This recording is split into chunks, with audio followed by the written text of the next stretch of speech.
I'm so fresh, man. Sugar. Watermelon sugar. Watermelon sugar.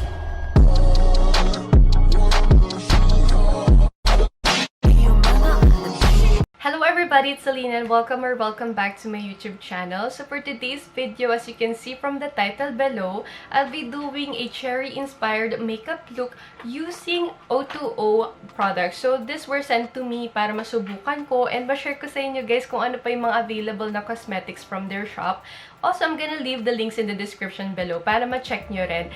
Guys, share ko lang na sobrang excited ako na gawin to kasi this is going to be my first time to try a cherry-inspired makeup look. Yung red yung lipstick and parang may vintage na taste, ganun. Kasi I think bagay siya sa short hair. Tapos, diba, mayroon pang winged eyeliner, ganun. And, yeah, if you're interested to watch this video, then just keep on watching. But please, don't forget to subscribe to this channel and click the notification bell para lagi pa tayong updated whenever I upload new videos. So, let's start! So, guys, I already applied the face moisturizer and lip balm sa aking very dry lips. Now, I'm going to use their tinted brow soap. This one, nakapack siyang ganito, guys. So, sobrang perfect kasi meron ka ng pang-shave. Ayan, pang-linis sa iyong nakakalat na eyebrows. Ayan po, yung mga bagong tubo, ganyan. This one is very handy and very safe to use kasi naka-compact siya, guys, oh. Ayan, oh. So, you're just going to press it pataas para lumabas yung blade. Kasi yung ibang pang-shave, nakalabas na yung blade. Delikadong dalhin. This one, you can use it or bring it kahit saan ka pumunta. Kasi nga, nako-cover or natatago yung blade. And it also comes with the brush. Ganyan. Ayan po siya. Ganito yung itsura pala niya. Para siyang gel. So, you need to spray it with water first. Also, I'm going to attach a clip para makita nyo rin, guys, yung mga available na colors or yung shade ng kanilang tinted eyebrow soap. Meron sila yung original one yung transparent. But I'm going to use a tinted para magkaroon ng kulay or maging dark lalo yung aking kilay. Nakita ko kasi sa mga tutorial, kinakalat muna nila. And then, they're going to brush it pataas. Ayan. So, ayusin natin para mag-shape ng maayos ang ating eyebrows.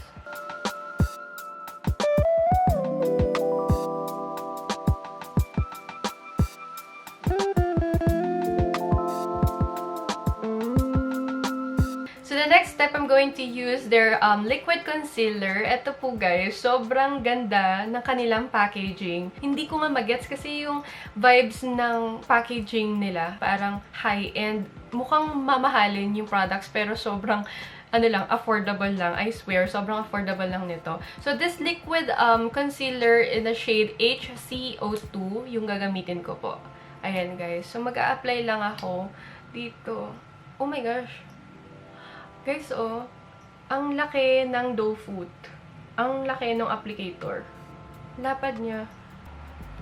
So, coveran ko lang yung mga blemishes, yung mga, ayan, mga pimple marks. Blend lang tayo. Ayan, magko-contour lang ako.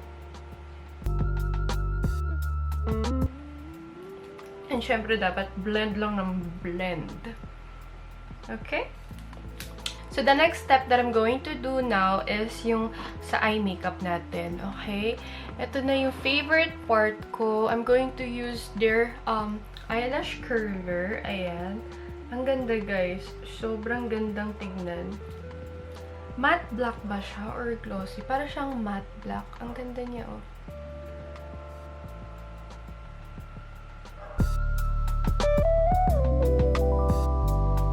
So, dahan-dahan lang. Ayan. So, na-curl na natin yung lashes natin. Next step is I'm gonna use their mascara. Ayan, guys. Syempre, maganda yung packaging ng O.TWO.O. Grabe. So, ito yung kanilang Instant Oversize Volume Lengthening Fiber Mascara. Ayan po. And I'm gonna apply it now. Ganito yung itsura pala ng applicator. Para siyang bent. Yun na, para siyang bend. So, yung pag-apply ko ng mascara is ganito po. Para siyang side to side, tapos pataas. Ang haba ng pilik mata ko, Mars. Nandito, oh. Hanggang dito lang yung pilik mata ko, Mare.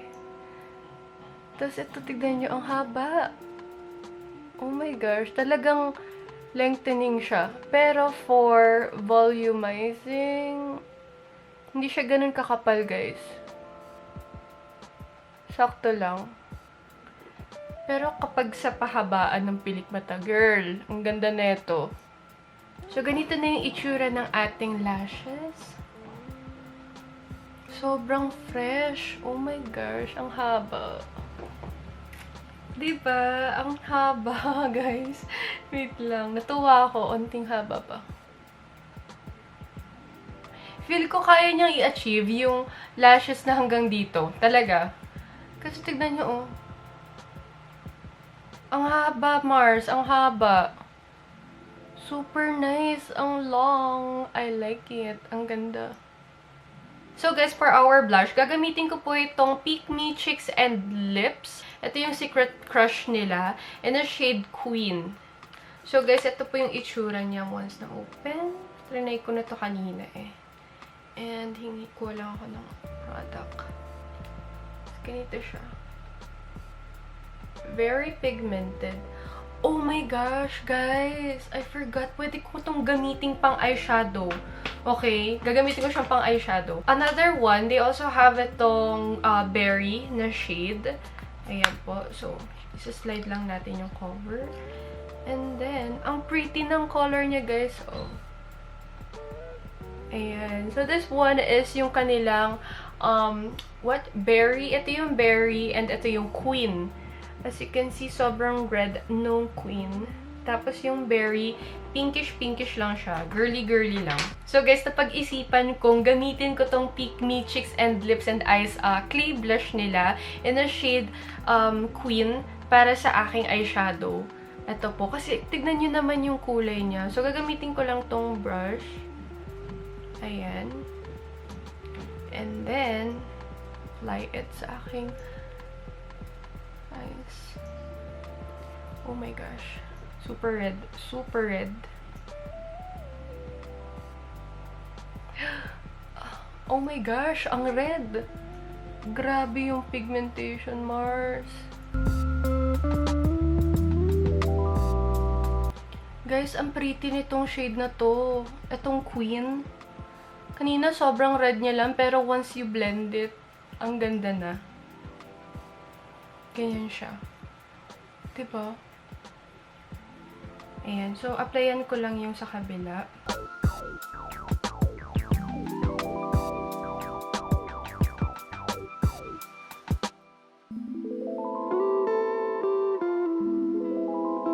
So, guys, gusto kong lagyan ng onting glitter.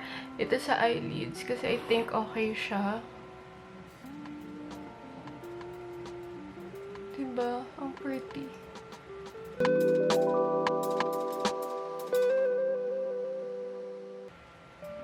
So, lagyan ko lang yung center and then blend ko siyang paganyan. So, for the next one is yung blush. Gagamitin ko itong berry na shade. Ganito yung itsura niya. Guys, itong shade na to, perfect sa kahit anong skin tone. Kahit anong skin tone. Dark, morena, yellow tone, pale. Super nice nito. And guys, this is super easy to blend. Itong clay blush nila, perfect for your eyebrows, eyeshadow, for your blush, and for your lips. Pwedeng-pwede siya. Ayan, ang nice. Ang ganda.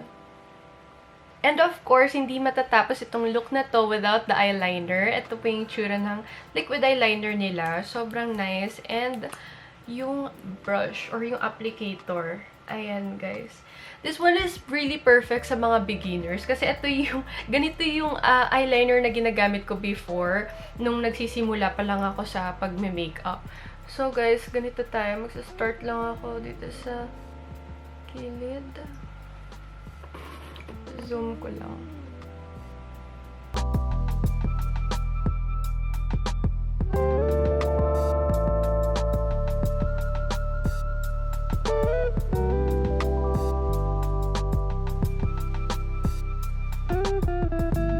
Also, yung eyeliner nila is waterproof, guys. Kaya, sobrang love ko to.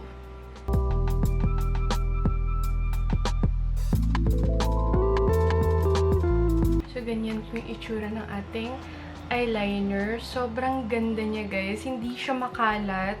Kasi, diba, there are products na very runny. Ito, sobrang perfect lang. Ang dali niyang gamitin, tapos mabilis lang din mag-dry. So, okay. Okay to. Okay siya. So, guys, we have 3 shades of their lipstick. Ayan. Sobrang cute talaga ng packaging. Grabe. Grabe ganda, guys.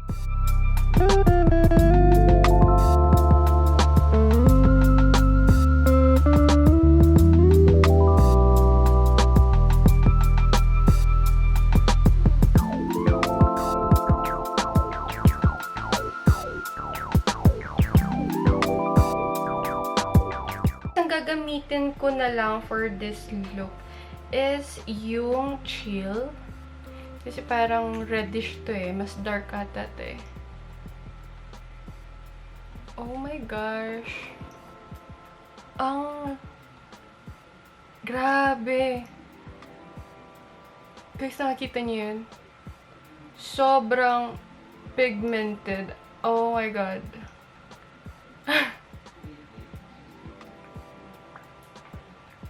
Oh my goodness. Sobra. Grabe yung kulay niya, guys. No joke. Ang rich ng kulay. Ang sosyalin pa.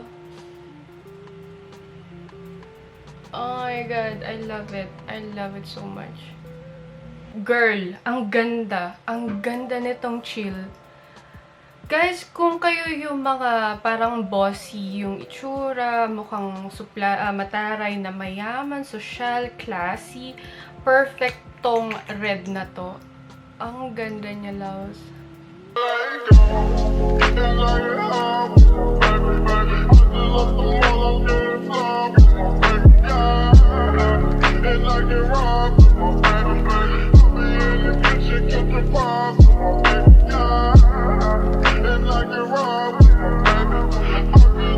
And ayun na nga po, guys, kung interesado pa po kayong makita yung iba pang cosmetics ng O.TWO.O, the link is in the description below and just visit their page, guys. Sobrang ganda ng products nila, very affordable, and talaga masasabi kong kahit hindi ko siya i-recommend, ang daming loyal customers ng O.TWO.O sa mga products nila kasi affordable na nga. The packaging is very beautiful. Sobrang, oh my gosh, parang high-end siya, girl. Pero magkano lang siya? Nasa mga 100 pesos and all. Tapos, yung makeup, girl. It serves its purpose. Char! Pero ang ganda talaga, yung quality, diba, girl? Mukha siyang mamahaling makeup. MAC ba to? Charot. Pero ayun na nga, pinaka-favorite ko, lipstick. 10 out of 10. 100% yung lipstick. Yun nga lang siya. Yun nga lang, hindi po siya transfer proof. And ina-expect naman po natin sa mga lipstick na ganito is talagang hindi po siya transfer proof. Pero ang nagustuhan ko yung color niya. Guys, the pigmentation is very solid and rich. Ang ganda ng red na to. Ito yung red na gustong-gusto ko na parang ang mahal niya, pero magkano lang. So, ayun lang, guys. I really hope na nag-enjoy kayo sa panonood. And if you did, please leave a thumbs up. And don't forget to subscribe to this channel if you haven't subscribed yet. And see you on my next one, guys. God bless and thank you so much, guys. 135,000 subscribers na tayo. Thank you so much. Bye-bye. Thank you.